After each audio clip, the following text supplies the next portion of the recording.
Hey folks, today I thought we could talk about Tony Rice's version of All the Way to Texas. It's got a great kickoff on it. You probably know this song from Night Flyer. I should mention that it is on another record. It's on a Ricky Simpkins record before Night Flyer, and I think when they put together the Night Flyer compilation, they scrapped it from that album. So check out that other record if you're interested in that. Also, a couple people have asked me to do this in the past, so shout out to any comments that ask me to do this tune. I'm finally doing it. It has been on the website for a while though. I think the first person I transcribed it for was a student of mine named Jim. Shout out to Jim if you're still around, still watching, my guy. One last thing is that we still do have all of the new merch out. Here's the Oregon Trail shirt. I don't think I've shown this one yet. If you haven't played Oregon Trail with me and the rest of the crew, of course, come do that on Tuesday night, 6 p.m. Eastern. Also, here's the guitar player hat. Not too exciting there. And yet it's been very popular. You guys have been ordering a lot of these. Anyway, this break is kind of deceptively simple. I don't want to say it's easy because I think rhythmically it can be really challenging, especially if you can't read rhythms. But in terms of the note choice and sort of how it looks on the page, I think it's very approachable. Just make sure that you're getting all that timing correct, which we'll talk about more later. First, let's look at some of those techniques. Let's learn a scale and this little chord pull-off thing. I want to make sure you know, and then I think the whole break will make sense. So here we go. First step is C major pentatonic scale. Make sure you got your capo on 3rd fret, and let's do this thing.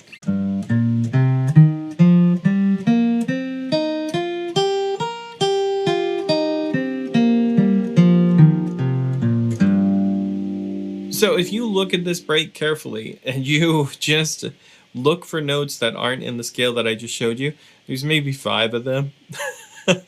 There's hardly any notes that aren't C major pentatonic in this break. So definitely make sure that you know that scale because it explains a lot of how Tony is thinking. That is the note choice he cares about. The next thing that I want to show you is this idea that you can embellish a C chord while holding down a C chord. Because for a lot of this break, believe it or not, Tony Rice is kind of holding down, the shell of that C major chord. So let's talk about some of those hammer-ons and pull-offs that you can add to a C major chord.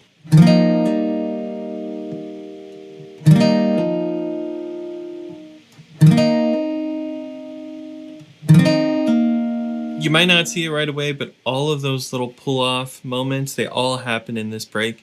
And if you can imagine it inside of that C chord, it makes so much more sense. All right, so what we're going to do is we're going to listen to the break one more time. Please don't skip this step. It is very important. It's really helpful to listen to the break again.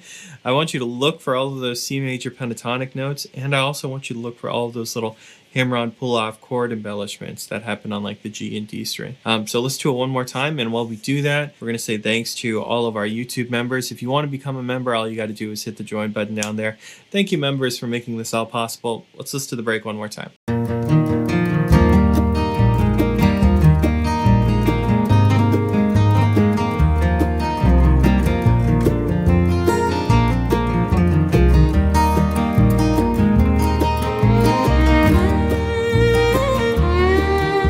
Okay, so the very first measure is a kickoff measure, right? We get a rest on B1.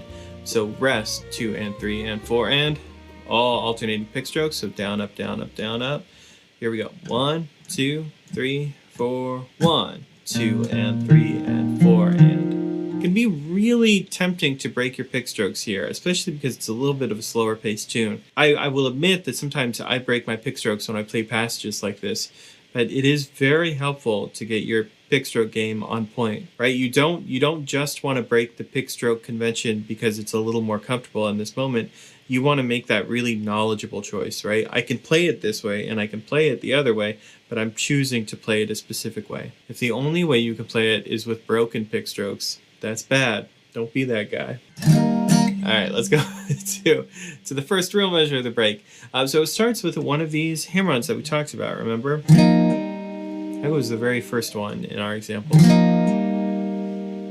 So I'm playing the chord and I'm hammering on 2nd fret with my middle finger. And here's the rhythmic thing that I was talking about. So this hammer-on is, if we're thinking about time now, this is 1 and.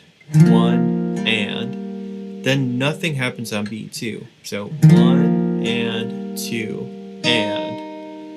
And that's why these Tony Rice breaks get difficult, right? A lot of times on strong beats, on numbered beats, 1, 2, 3, or 4, nothing happens. And instead he comes in on the and afterwards. We got to look out for that. This is the big one right at the beginning.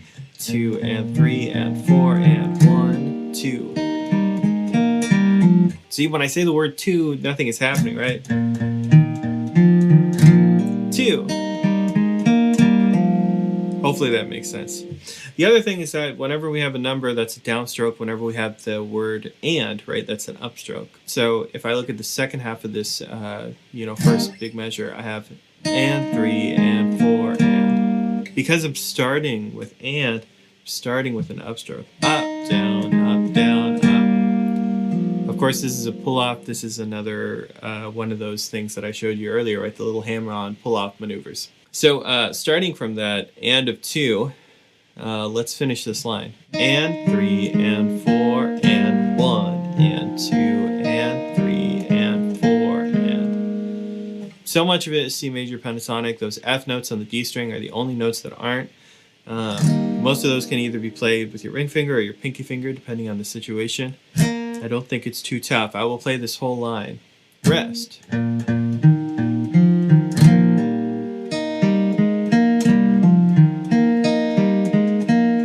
It's really the syncopation in that one measure that's tough.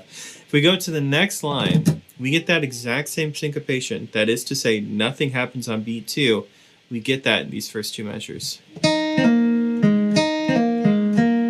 My pick strokes are all backwards. And if I was counting the big beats, right? 1, 2, 3, 4. 1, 2, 3, 4. Nothing happens on beat 2. 2. So if you're going to copy that timing, make sure you get it. Now these measures with these pull-offs can be kind of tough. Once again, same pull-offs that we talked about before. Because, in the sheet music we have these 2 16th notes written, and sometimes that's hard to count. Think of this pull-off as just, those 2 notes as just a singular 8th note. So I would count it in my brain like this. 1 and 2 and 3 and 4 and 1 and 2 and 3 and 4 and. So if you just look at where the pick strokes line up, each one of those is an 8th note, and if you view it that way, there's only one 8th note missing. It's beat 2. Everything else just falls into the line. 1 and 2 and 3 and 4 and. Nice and easy. Same thing is true of the next measure, right? Nothing happens on beat 2. I have that little pull-off to contend with. We'll treat it the exact same way, as if those 2 16th notes are one 8th note. 1 and 2 and 3 and 4 and. Putting those 2 measures together. 1,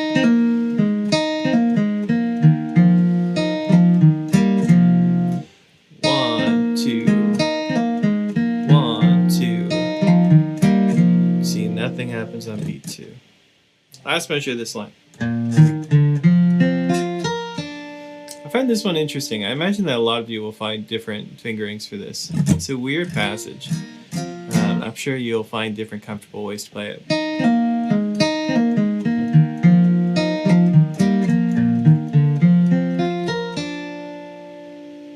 That's the idea of that line, though. Let's move on to the next one. All right, last line. A lot of the same hammer-on pull-off maneuvers. In this line, we also get 2 of those 16th notes, right? We treat them as one 8th note. It's the first measure. 1 and 2 and 3 and 4 and. That's pick strokes. Down, down, up, down, up, down, up. This next measure kind of feels like double time strumming to me. So.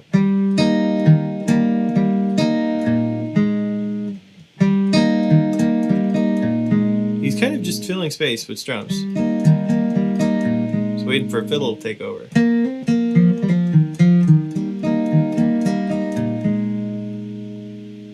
Last measure. Once again, he's just kind of fading out into the background. These last 2 measures don't have a lot of meat on them, right? They don't have a ton of content. That's okay. It's kind of by design.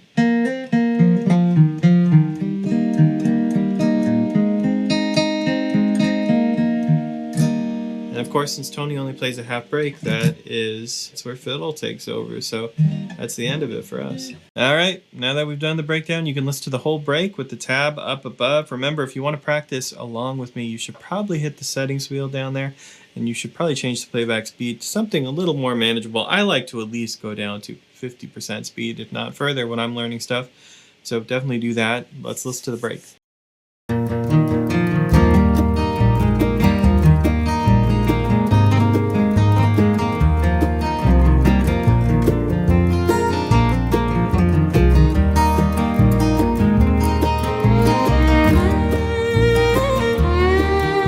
Thank you so much for taking a lesson with the biggest, baddest billy goat in the barnyard. Remember, this tab, just like always, will be available on the website. If you want to catch a live stream, you can do that Tuesday, 6 p.m. Eastern. If you want to be a member and get your name in every video, all you got to do is hit the join button down there. Also, there's the new merch on the website. I think that's all I got for you, I think.